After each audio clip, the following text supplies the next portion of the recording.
El 28 de abril del presente año, la vida de muchos ciudadanos y habitantes en Colombia tuvo un cambio inesperado.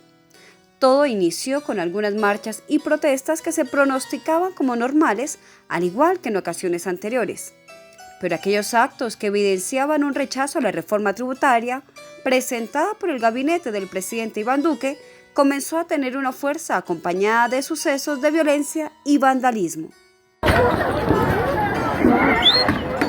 El inconformismo de la ciudadanía se basaba en el aumento del impuesto de valor agregado IVA, que afectaría el precio de los productos de la canasta familiar, los servicios públicos y los servicios funerarios, entre otros.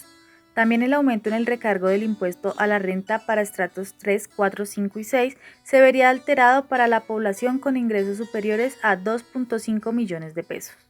Las movilizaciones principales fueron convocadas por sindicatos, estudiantes y organizaciones sociales que en un inicio pedían la derogación de la reforma, y al pasar de los días se sumaron las manifestaciones en contra de la reforma a la salud, el rechazo a la pobreza, contra las agresiones de la fuerza pública y otras exigencias. La evidencia la inconformidad que tiene el pueblo colombiano hacia el gobierno, no solamente con las reformas que pensaba imponer, sino también con otros hechos que han ocurrido hace unos años, y este es el momento perfecto para alzar la voz y demostrar su inconformidad. Se empieza a volver un estallido social que precisamente es alimentada por eso, por la pobreza, por la falta de oportunidades, por ver que cada vez más pues, la corrupción se ha convertido en el carcoma de la sociedad.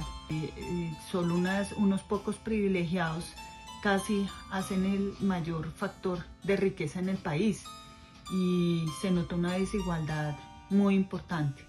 Terquedad del señor presidente. Si el señor presidente de la República hubiera escuchado al pueblo desde un principio, que retirara la reforma tributaria, se hubiera evitado todo este derramamiento de sangre, toda esta situación que se está viviendo. Ciudades como Cali, Medellín, Barranquilla, Cartagena y por supuesto Bogotá fueron los principales escenarios de aglomeración por parte de los manifestantes. Los actos de rechazo a las propuestas del gobierno terminaron en enfrentamientos entre la policía, el SMAT y los protestantes. El 2 de mayo el presidente Iván Duque pidió al Congreso retirar la aprobación de la reforma tributaria. Y tras los hechos, el hasta entonces ministro de Hacienda Alberto Carrasquilla presentó su renuncia al cargo en medio de la crisis. Además, el 19 de mayo también fue retirada la reforma a la salud.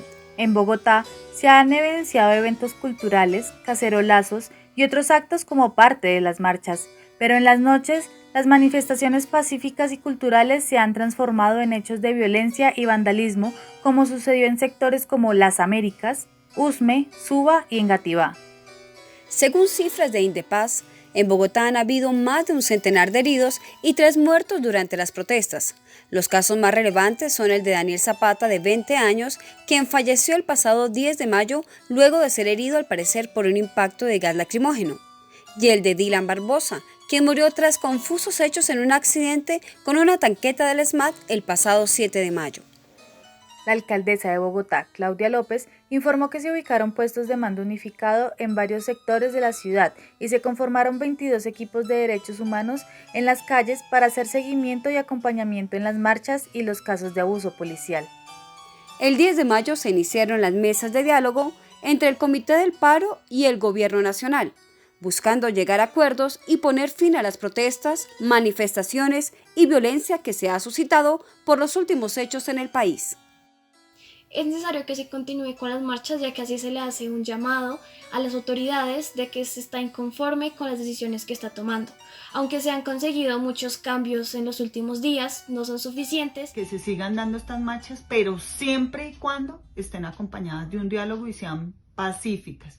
Sean charlas pacíficas y lo que pensaría yo es que el gobierno sí o sí tiene que sentarse a negociar y ofrecerles unas garantías. Y el pueblo, mientras esté inconforme, mientras haya injusticia, como está viviendo Colombia, tienen que haber marchas y tienen que haber reclamos.